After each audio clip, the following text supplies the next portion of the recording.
All right, guys, we are back for another episode of the Marketplace Mavericks. And today I got another team. We did Ecom Unlimited last week, and this week I have Operation Amazon with Brandon and Brad. I've known these guys for a good 6 months now. I got to meet them uh, in the Seller United conference, and these two guys are doing exactly what I'm doing, just a whole lot more of it. So I lean on both of these guys a lot to get ideas and to make sure that what I'm doing is the right thing, or at least I think it's the right thing. So how's it going, Brad and Brandon? Good, man. Good. Thanks for Hey, having us John. on, John. Yeah, absolutely. So you guys do like a little bit of both. Well, you do a lot of both. You guys have been in the Amazon business now for some time, and recently you guys have, also branched out to doing coaching. And why don't you guys talk to me a little bit about, how you guys started, how you guys met, and how, partnering with somebody can be really beneficial in when doing this Amazon thing. Yeah, absolutely. Well, first of all, John, thanks for having us on. It's always great having a good conversation with you, as Yeah. always. So Brandon and I got started in this business separately. We both started in retail arbitrage, and we've told this story 1,000 times, but I'll tell it 1,001 times. In that, we were both scanning products at Marshalls. It was somewhere around COVID, maybe like shortly thereafter, and we basically bumped into each other scanning products, and over time, kind of built our relationship up slowly. Became friends. Eventually became business partners, and kind of the rest is history. So you guys weren't like childhood friends. You guys kind of just met, and you guys are still in your 20s. Did you grow up near each other? Or were you guys in like separate schools and everything like that? Yeah, I mean, we wouldn't have known each other unless it was for that experience, which honestly, like I always go the extra mile in terms of all that stuff. I always say that everything like within business for me has been a result of reaching out or networking or being kind to someone else, and it comes back to you. And so we Yeah. were kind of out in the wild, and that's kind of what I did. Came up to Brad as some creepy guy he had never seen before, and was like, "Hey, man, I see you're on Scoutify. You should try and scan these and see if they're profitable," which is kind of the complete opposite of everything that we see, I think, in the Amazon space, where it's all secretive and gatekeeping. And so, Yeah.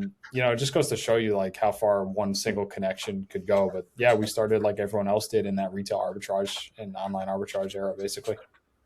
Awesome. Awesome. Yeah, it's definitely like there's like a fine line in Amazon. Like you like, and I think you always want to help people out, and at the same time, like you don't want to help them out too much because, and I think that goes for even more once you get into the wholesale business. I think online arbitrage, RA, like you can be a little bit more open in how you're helping people out because it's just so massive. But once you really get into the brand direct and the wholesale part, you help out, but at the same time, you don't want to just start giving friends, some distributor you just signed up with or some brand you just signed up with and like say like, hey, these guys got great deals. You should call them. Like I that's mean, just, John, the worst I ever saw it, I've talked about this before, was I did a little bit of everything at the beginning, right? Everything from trying to sell used stuff on eBay to just everything, right? And the worst gatekeeping and like just honestly a terrible environment was in selling used books. I found that it was almost the most competitive, but it was just cutthroat. Like you would have, one book out of 1,000 that was going to make you over $10 at the thrift store, and there was like 1,700 people trying to get that one book, and it was just like completely cutthroat. And so wholesale is still better than that. So that's kind of where I started from. So I mean, giving away information, I think it's there's enough to go around for everybody at the end of the day. yeah, there really is an Amazon. Um, Now you guys have really done exactly what I'm trying to do, and it's where even though there is every single way of doing Amazon, RA, OA, any way you want to do it, Amazon influencers, there's so many different ways to make money on Amazon and be successful. But I'm in the same boat with you guys. Is as people are, as Amazon is changing, you have to change with Amazon, and it does seem to me, and this is just the close to a year that I've been doing it, it's changed just in that amount of time. More so of getting ungated, being able to get approved to sell things. I went from when I first started doing wholesale, just the cold calls, it was like every time I went to a page, I would just hit, I would try to auto ungate myself, and like 85% of the time, I would just get auto ungated. Now, in the past 3 months, that has like completely stopped, which makes me think the people doing OA, it has got to be even more difficult now to get ungated on brands. So, really, the brand direct is just become, I think, more of where Amazon wants people to go. I think that the people that have been doing it for a long time that are ungated in so many things are still okay. But when you're the entry to get into Amazon um, is just getting more and more difficult. And it seems like Amazon doesn't really want the weekend RA guy going to Ollie's. um, they want somebody that's doing it more like a business and working with brands, even more than distributors. So to be able to have a brand direct invoice, be able to be put into a brand's registry, is becoming even more and more powerful with the brand direct. So, kind of talk to me a little bit about um, how you got into brand direct, if it was something that you really tried to get into, or you just started doing wholesale and the brands are kind of just where you had luck with. Yeah, yeah, absolutely. And, John, I'll echo everything you're saying there is that we've been saying this for a long time, and that Amazon has really made a shift in who they want on their platform. They don't want, the weekend warriors, right? It's really about, having a sustainable business, and they do this for good reason, right? They do it for their customers, right? We all know this. Amazon has been very buyer centric, right? And so they've shifted policy over the years, and yeah, it's rewarded sellers who partner directly with brands or or own their own brand. So how did we get started? Well, I mean, I have to shout out Dylan Carter from Go Aura, because when I first got into this world, before Brandon and I had even met, like when we were still doing RA, somewhere along the way, like, I knew I wanted to do wholesale, right? I knew I wanted consistent inventory, but um, I just fell into like contacting direct brands directly. Like, neither of us ever like went the distributor route, and there were periods throughout our journey where we were like kind of questioning, is this the right, like, should we be working with distributors? Because we saw, a lot of the big guys in the space, like the Amazon Lits and some of these other bigger sellers, they were doing a lot of business with distributors, and we were like, what are we missing out on something? And so we stuck with the course, and started just reaching out to brands, and started contacting, just like we talked to you about, doing 100 brands a week, and we were going full throttle on that, and we landed you know a couple brand exclusives over time. We began partnering with different brands, and it wasn't just all exclusivity, right? It was some exclusive where you're one of a few sellers on the platform. Landed a couple exclusives and just kept building our product portfolio, right? And so we don't only have brand exclusives. We do brand direct, though. We buy directly from brands, and yeah, we have some distributors here and there too, but they're all authorized. We're still authorized to sell that inventory on Amazon. And so that's we just scaled up that model over a period of time, but it's not something that we set out to do. Like, we were not like, we want to partner with brands, we want to do brand direct wholesale. It was more so, we know we want to do wholesale. Here's the information I happened to find, which came from Dylan Carter at Go Aura, which was once Vendrive. And yeah, I mean, kind of the rest is history. Yeah, I mean, one of the biggest, like, I would say, best mistakes that could have been made, quote unquote, right? Because like it was just something that fell into. And for me, I mean, coming into it, Brad was the one that was like, "Hey, there's this other thing. It's not arbitrage. It's wholesale where we just contact the brands." And I was like, "Okay, cool." Like there was no other piece of information, So people are like, "Oh, how'd you guys choose between brands or distributors?" It's just we happened to, just based on the information that Brad consumed, pick the right business model, way ahead of when a lot of people who are now only getting into it, and they're like, "Oh man, I wish I got into brand direct a long time ago." That was just the information that was around. And again, like Brad said, Dylan was one of the only ones putting out that type of content at the time. And we've had the experience with talking with Dylan now, who obviously owns a very successful software about brand direct. And you can tell he is as passionate about it now as he was back then. That's He's what the he greatest. really I actually, was. I Yeah. have a call with him tomorrow. Oh, awesome. Yeah. Yeah. Yeah, He's a because I have a great call guy. with him tomorrow because I'm kind of like asking, because some of my brand direct stuff, I'm kind of like, how should I really be doing this? Some of my higher price stuff, I was like, I think I might want to change how I'm, how these are repricing, and even my brand exclusive stuff. Like, do I need a repricer? Can I use you guys for you to slowly push the price? So yeah, I'm hopping in call with him, but He's he extremely is, smart, and just he's brilliant. he is so convicting with everything, and it's just whatever he says, I'm like, "Oh yeah, Yeah. that must Well, be true," whatever. yeah, he's one of those guys that has sometimes you get a guy that's like, with me, like I'm good at sales, I'm good at talking to people. Once you start putting coding and all that back end stuff in front of me, I'm like, nope, you lost me. And like Dylan, he's got like both, really. He does. He's like a nerd, and then he's also personable. Yeah.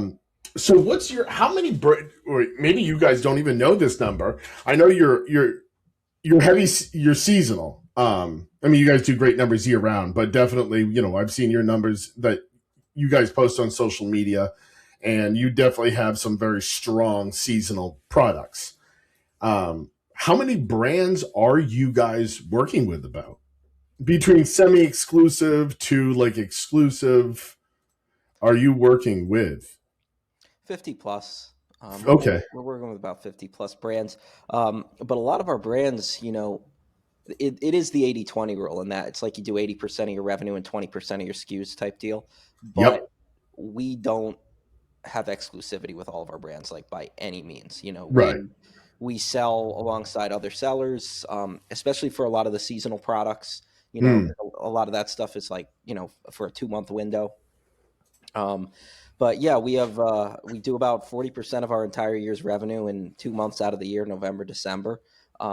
We also have a bump in the summertime as well.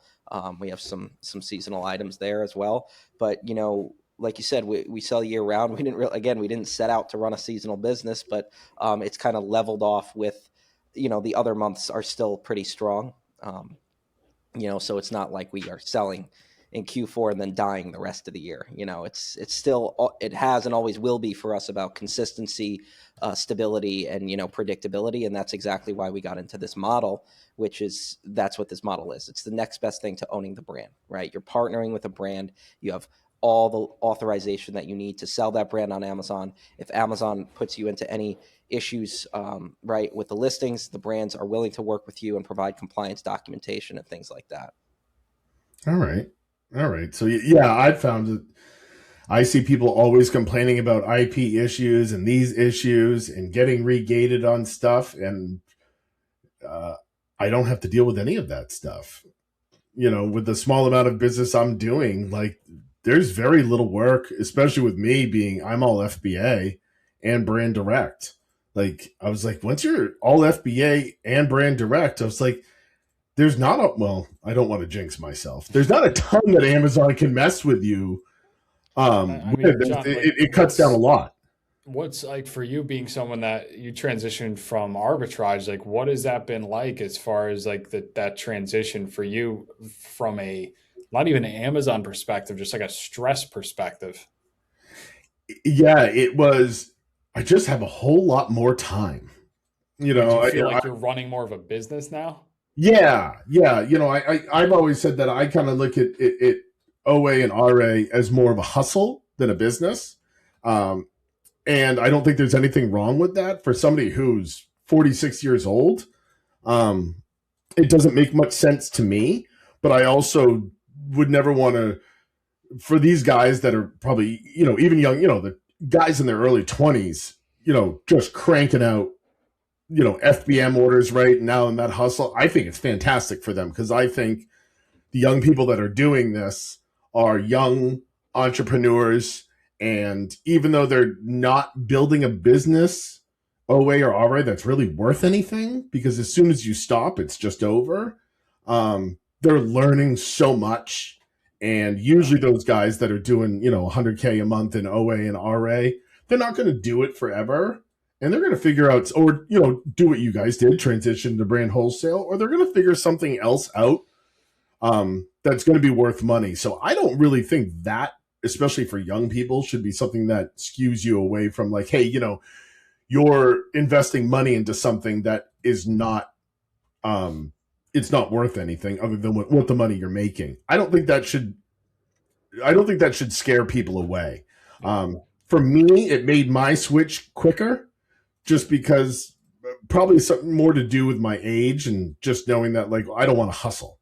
I want a business. I mean, it's a stepping stone. Like, and I've always said, when we'll get people that join our mastermind and they're like, I'm doing OA or I'm doing RA and I'm with you guys and I'm starting to get into brand direct, and they're like, when do I stop? Yeah. And every time I say the same thing, I was like, every single thing about this business, you just know. Like, there's a certain point where you just know. And like, they're like, I don't know what that means. And then they get, 3 months down the line, they're like, you were right. Right. Because it's like, you get to a certain point where your efforts in doing what you're doing in the arbitrage space, it becomes a waste of your time, and you're losing money through doing that and not putting your efforts into the revenue driving tasks of the brand direct wholesale once you start to get good at it. So like, that's a tough period. I know for you it was like that, right? Where it's hard to almost transition, and at a certain point you're like, I just need to cut it off. And then once that happens, you're like, I have all this free time now. I'm going to Yeah. focus on the things that drive the revenue in the other business, which is more of a long-term path. So yeah, I mean, arbitrage, it's great. It's a stepping stone. We did it. And I think that, everyone really needs to do it at a certain point. But at a certain point, if like you yourself, you want to grow it more sustainable, not a hustle, but more of a business that even if you stop working now, your accounts are still in the background working for you. And I think that's what a lot of people want, which is that time freedom. Yeah. Yeah. That freedom of it was such a good example I saw is that I'm still in some text chains with a bunch of OA guys, and I have to mute it because it's just this time of year, it's just constant. And one of the guys around Black Friday was like, hey, I spent $35,000 today. And I'm sure he's making money on it. But for OA to spend 35K, he also had like two different VAs putting in orders because like that's hard to spend that much money in OA in a day. Just from order cancellations, whoever knows how they're doing it. And I read that text message as I was writing a $35,000 purchase order for one of my brands. And I literally read it and hit send on it. And I was like, well, I just spent 35K too. Like, on a product I know I'm going to flip in less than 30 days. Yeah, you're like, I'm going to do it next month and the month after that and the month right. after that. Right. So that was kind of, and now and I said, tell people, I'm like, listen, they're like, yeah, but it takes so long to be able to do that 35K, in wholesale. I was like, you know what? It would take a long time for me to have the ability to know how to spend 35K in OA too. I wouldn't be able to do that if I had to right now. So yeah, OA is a little bit more, I guess, of that instant gratification, but it is just, to me, it was just never functional. And I like talking to people. I like getting on the phone with a brand. I like, creating a relationship. even me right now, I'm starting to see the difference of, now that I've been doing it for a good 5 to 6 months, now I'm starting to see, like, as you create the relationship and as you start spending money with a brand, and this would go for a distributor too, as you start to spend money, they start to listen to you a little bit more. And like, you start to be like, hey, you're not really afraid to ask for things. You're not afraid to say, hey, like, I need you to get this out before Christmas. Can you get this out before Christmas? And they're not going to hang up on you. Like, you just spent $30,000 to $40,000 with them. You start to see a little bit more of the power with that. They pick up the phone. If you email them, they get back to you, and things like that. So I'm starting to slowly see that sort of thing happen, and that's really where the brand direct is just it just becomes really, really powerful in doing those. But yeah, it comes down to, I think it's in being kind of on some of the calls with you guys, with a lot of your students, the hardest part, like, is the beginning. Everybody is having that hard time of like, how many brands do I call? Do I really just call them? And they think about it almost too much. And you just got to kind of start doing it. Yeah, a lot of it is, especially in the early stages, right? You're building a business and you're contacting these brands and you don't have experience doing it, right? Especially if you don't have a sales background. But over time, it's the skill set that compounds. And that, like, in my opinion, is like the most important thing, because your business is going to compound over time, but it's your skill set that compounds over and over and over again. Every single call you make, every time you have a conversation with a brand, you get one step better. And even if you didn't close an account with that brand, even if you got hung up on, you now have more ammunition to go into the next call with.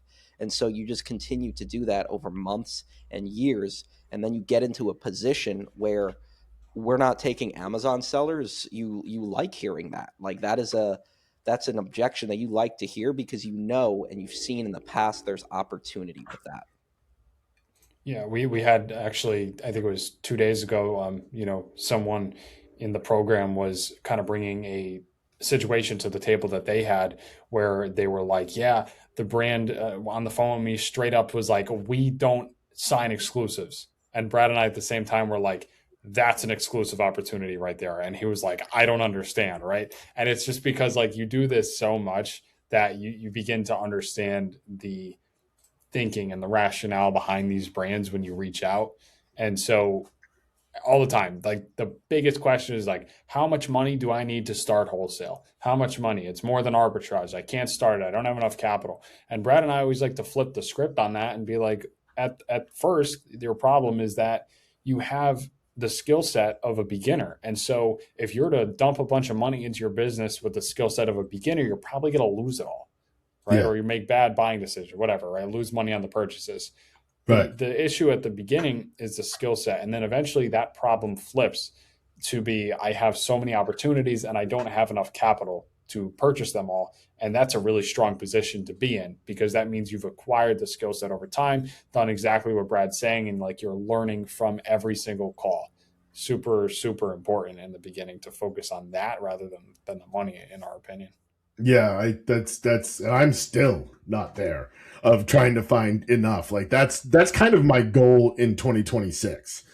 It's to get the point where I can start being picky on what I buy. I'm still picky, but the first couple months I wasn't, and I paid for it. And it is better off not to start with a ton of money. I always tell people when they ask me, I was like, $2,000 to $5,000 is what you want to start with. I was like, what you probably want to have is a plan to get more. Like, if you only have 2 to 5 and you have no way of getting more, it's going to take a really long time, because the idea of like flipping that and growing it, that's hard. I always tell people, I was like, yeah, and like, at some point you're going to have to invest more money. So I would, start with that 2 to 5 and then like have a plan of like, hey, if this starts to work in 3-4 months from now, like, where am I going to get that other money? So, I always tell people, I'm like, have that in your mind, whether it's, you want to pull an equity line off of something or a line of credit or something like that. Look into that ahead of time. So, like, hey, when it does start to work, be prepared for it. So How do you guys split your work? Like, is there one of you guys that does one part of the job, the other does the other part? Do you guys kind of have your own accounts? Because you guys sell under one Seller Central account. Yeah. So do you guys each kind of have your own like accounts where you talk to the brands, or how do you guys like, what are your skill sets? I was just going to say that actually. So fortunately for us, well, it depends on what way you look at it, right? Is that our skill sets are in the same thing, but they're both in the thing that's the revenue driving task.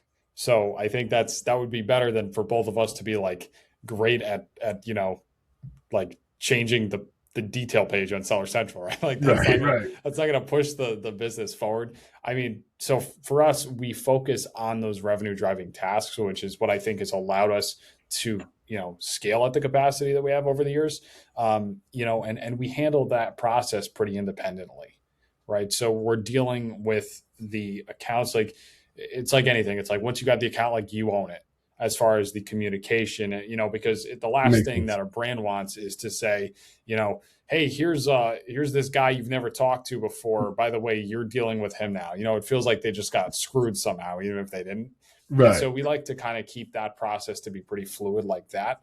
And that has honestly, and Brad and I will be the first ones to say it, like we are not the best delegators and systemizers. And that's been really hard for us to focus on that end of things. But fortunately, it worked in our favor where we've been able to drive so much revenue that we kind of were able to figure out the systemization later. So we've kind of tried to outsource everything else. And there was a lot of that done this year. And I always say too, like the perfect day for me in the business is for me to literally not do a single thing, but make high level phone calls to the brands. I don't want to send the email in between when I hang up the phone and when I have to go on the next meeting. I don't want to do any of that. I don't want to run the price list. I don't want to fill out the contact form. I want to call the brands, be on Zooms, and I'd be happy, right? And so getting to that point is really hard. And we've been trying to progressively get there quicker. But for our skill sets, it's both in I guess, in sales. So that's fortunately where we've been able to drive the business forward, Yeah, that makes a lot of sense. And like, yeah, that's the number one thing I try to do, even in my smaller company, is just do what drives sales. And luckily, I like driving sales and making the phone calls and talking to brands. And you're right. The last thing you want to do is have different people calling a brand owner.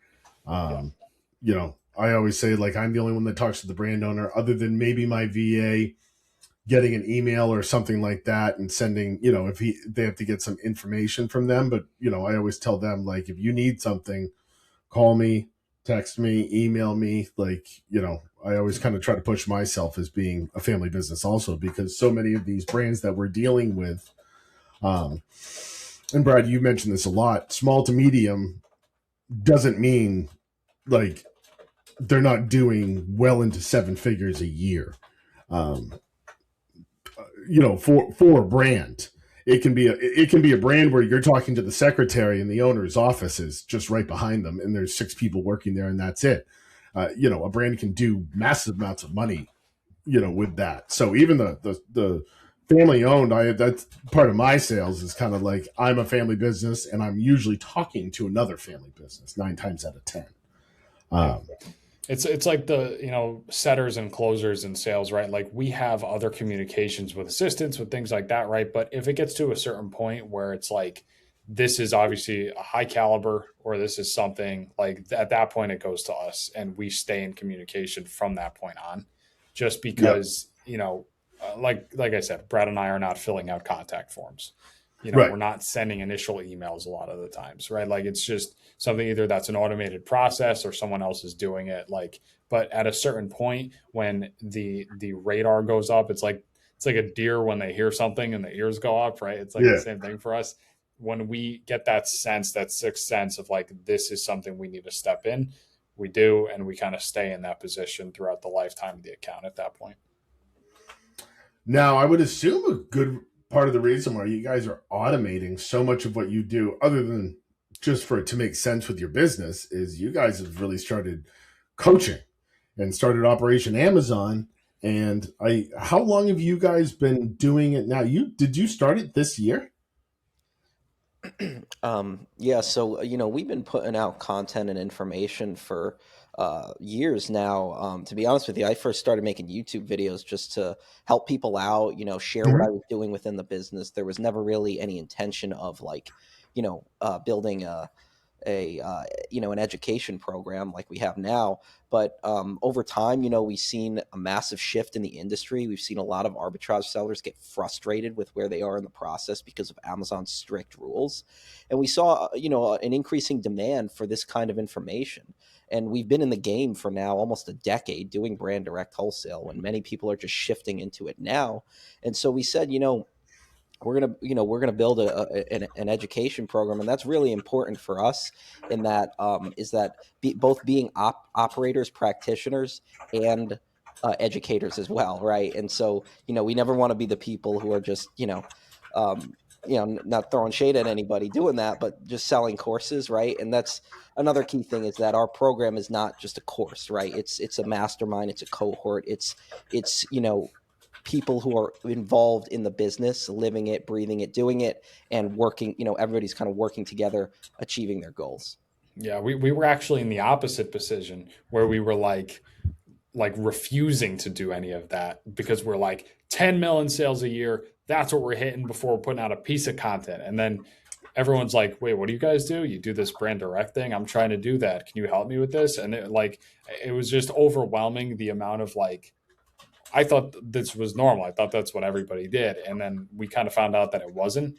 And so we started to take it a lot more seriously in order to help and educate other people on it, because we've just had the blessing to have done it for so long.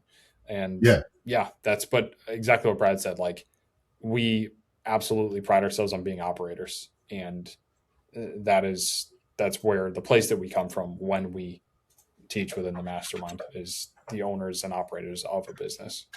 Yeah, I mean, Amazon, I feel like when I hear somebody tell me they've been in it for 10 years, I'm like, oh my God, so like a lifetime, which is just so wild. It is pretty crazy to see the evolution, because we did get into Amazon before COVID, and God, I mean, I just Amazon during COVID was just absolutely. It must have been wild. It was chaos. I mean, we were doing everything. I mean, we were selling pools. We were clearing the Walmart shelves from board games, as many other sellers were doing too, But I mean, it was the Wild West. Everyone and their brother was selling on Amazon, right? And then a lot of those people who were in it, making it was easy. It was easy to sell on Amazon during COVID, because supply chain was super low. Demand for online stuff was insane. Amazon shut off from only essential inventory into their warehouse. So merchant fulfilled skyrocketed. And it was just. So it was just like Q4. Oh, it was every day. It was way more. Way more. So it was all like FBM. Well, you went to FBM everything. For the most part, we were doing a lot of FBM for some of that high ticket stuff, the stuff everybody was sitting at home, right? So we were selling pools and all this type of stuff. I bought one. I paid double. Yeah, but I had to have it. I had 2 kids, and it was I needed a pool. Yeah, you might have bought it from us. Yeah, and I remember looking on Amazon going, if we see a return, from 5 years ago, we're gonna know who it was. Yeah, it might have been, but yeah, I always thought of that. I said, wow, it must be and like everything else in life, there was before COVID and after COVID. But I almost feel I tell people, I was I don't know if Amazon. I was obviously being in any business for 10 years, you're going to learn a ton.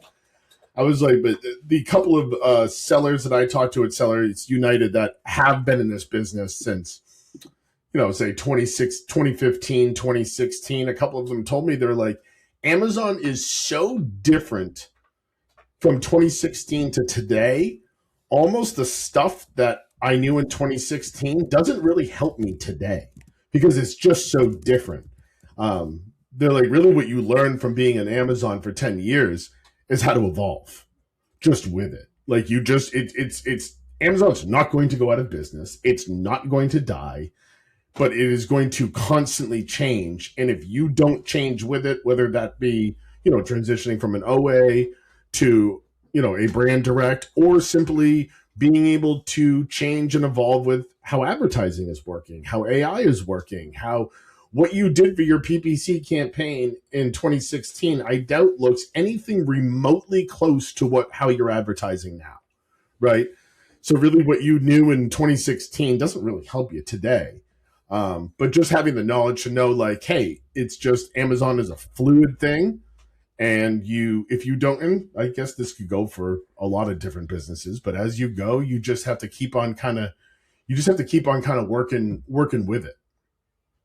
Absolutely. Yeah, I mean, it's been quite the evolution, to see all that. It's been, it's very rewarding when you kind of look back on everything and see how things have evolved. A lot of people got into Amazon during COVID, and it was just, I saw them selling on Amazon and then they were gone, 6 months, a year later. Yep. But we were always in this for the long term. Yeah, it seems like you guys are you guys are sticking with it, because now you guys have your own warehouse. Mm-hmm. How many employees do you guys have working with you today? Yeah, depends on the seasonality too, because we do hire some temps around seasonal spikes, just in general. But yeah, awesome. Kind of a side. Nice. Yeah. Well, listen, guys, I appreciate you coming on today and kind of giving me a lowdown of everybody, of what you're doing on Amazon. And really, I think for other people to look at this is when you sustain something for years, and it doesn't have to be 20 years, but when you sustain something, you do something religiously for 3 to 5 years, what it looks like year 1 and year 2 is going to be so different from what it looks like in year 4 and 5. Because guys like me are like, the idea of being able to, like, oh, you mean you can pick and choose and there's too much to buy and you have to pick and choose what you're going to buy. With guys getting into it, it's just like, oh, I like that problem. So, it's good to see, that. So yeah, I appreciate you guys coming on. You got it. And John, I thought Brad was I was interjecting there. I thought Brad was gonna answer that last question that you asked about the employees and whatnot. But yeah, I mean, we run pretty lean. So I mean, we generally have like 3, 4 in the warehouse, depending on, again, time of year. So that's, I think, the misconception is that you need this massive warehouse or all of these SKUs. And obviously we have our virtual assistants as well, but yeah, I just want to answer. I thought Brad was going to answer it. That's why I stopped talking. Yeah, no worries. No worries. But to your point, John, I think the message in this is that for, somebody watching, maybe they're just starting, right? Just getting into the business. It's going to be really hard in the beginning, like any any business in general is really hard. Yeah. This is like, sometimes it's going to feel like you're getting your teeth kicked in. Yep. It's going to feel like, is this even going to work? Is this even going to work? And you start questioning if what you're doing is even real. And when you're at that point, and you start questioning that what you're doing, is this going to succeed? It probably means you're going to have a breakthrough pretty soon. Mm-hmm. And because the problem is that most Amazon sellers quit within the first couple of months. Yeah. And it takes a few months to get the ball rolling, and it takes 6 months to build momentum. It takes 12 to really start to gain a lot of traction, right? And so we see Amazon sellers far too early quit in the process, right? They quit too early in the process. And so whether it's Amazon or anything, but in this context, Amazon, if anybody's watching and they're just starting, or maybe they're transitioning from arbitrage to brand direct, stick with the process and just continue to put in, make those punches every single day, show up every day, focus on, a couple small wins throughout the day. And that's what's going to help fuel your growth. You just got to stick with the process. And like you said, John, over 3 to 5 years, it will be absolutely amazing what you could achieve. Yeah.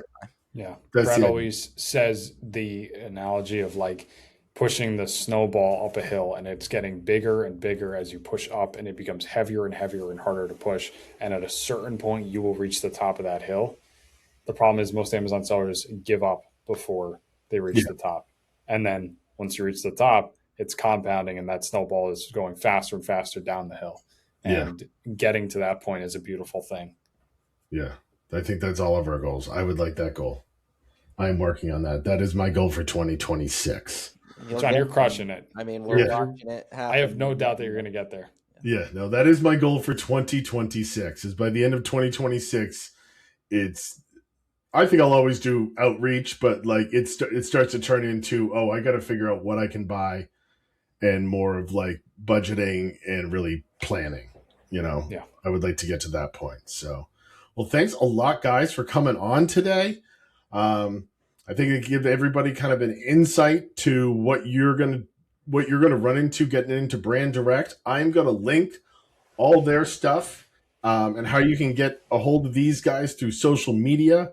Because if you are thinking about getting into Brand Direct Wholesale, Operation Amazon is the kind of coaching class. Let me tell you, these guys have mountains of SOPs and just so many things that when you're starting off, to get through those like initial roadblocks is huge, if nothing else, just for organizations. So guys, thanks again for coming on. And until next time, I will probably be back on here for another podcast after the holidays. So everybody take care, and we will see you next time. Thanks for having us, Sean. Merry Thanks, Christmas. Sean. Happy holidays.